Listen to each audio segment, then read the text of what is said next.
Yeah, Campbell Magne, got that bad concussion very early in that game, so he just hasn't recovered from that, which is disappointing. Campbell's a player that we obviously think highly of, but if you look back at his track record, he's been with us for 3 years now. I think he's been available for 36% of games, so it's one of those ones you see the talent in him, but he's just got to get durable.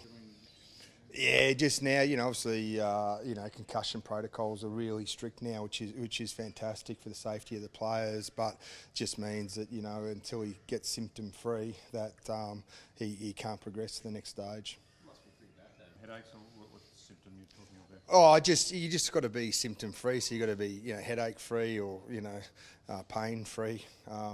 So he just has he'd get to one level and then just would wake up and just feel a little bit groggy. So it just meant that he had to stop his protocols.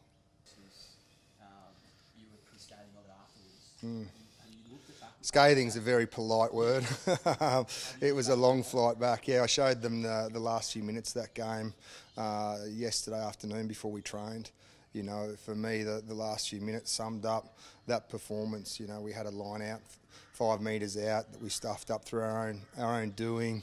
We turned the ball over the breakdown. We were slow to react, and it finished with Frisbee getting the ball stripped out of his hands, and there was the game gone. So it was just a little wake-up call for the guys. But in fairness to them and those that have been here this week and seen training, you would have seen the intensity and the physicality through the boys' efforts, and I think that's the most important thing that we've got right this week.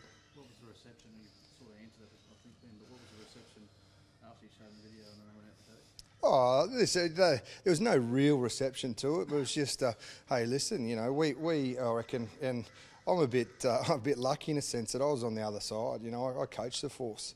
I was part of driving that attitude of the chip on the shoulder and being dirty at the breakdown and getting away with whatever the referee let you get away with, and it's been successful for a while, but just felt, the Reds over the history have probably rocked up and gone into the game and felt you just win it, through reputation, and that's just not doing justice to the Western Force. They're a competitive side. They compete for everything.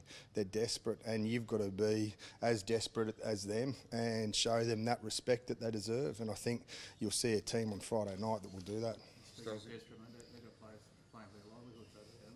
They do, we had the same thing with the Rebels last week.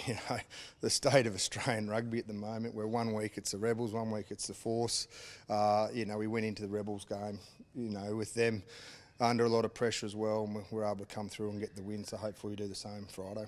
Having been up there, like you said, what happens if to WA rugby as a whole if the Force gets cut? Whichever side does get cut, it's going to be very devastating for that community. I was very privileged to have spent 3 years in Perth. They were very, very good memories for myself and the family in the community and with the Western Force, and we had a great time there.